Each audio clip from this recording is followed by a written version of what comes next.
আগামীকাল 20শে অক্টোবর 2025 সোমবার কালীপূজা ও দীপাবলির দিন চন্দ্র রাশির ওপর কর্কট রাশির রাশিফল।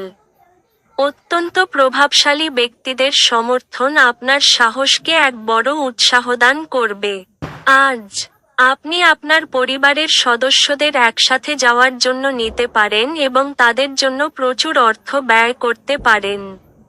আপনি সন্তানদের বা আপনার থেকে কম অভিজ্ঞতাসম্পন্ন লোকেদের ধৈর্য সঙ্গে সামলান। প্রেমে হতাশা আপনাকে নিরুৎসাহ করবে না। কাজের ক্ষেত্রে আপনার ভুল স্বীকার আপনারই অনুকূলে যাবে, কিন্তু কিভাবে আপনি এটিকে উন্নত করতে পারেন সে সম্পর্কে আপনাকে বিশ্লেষণ করতে হবে। আজকে আপনি আপনার জীবন সঙ্গীর সাথে সময় কাটানোর জন্য অফিস থেকে তাড়াতাড়ি চলে আসতে পারেন, কিন্তু রাস্তায় খুব ভিড় থাকার কারণে আপনি এটা করতে অক্ষম হবেন। আপনার স্ত্রী আজ আপনার মর্যাদা বিরূপভাবে প্রভাবিত করতে পারেন। আপনার ভাগ্যবান সংখ্যা 9।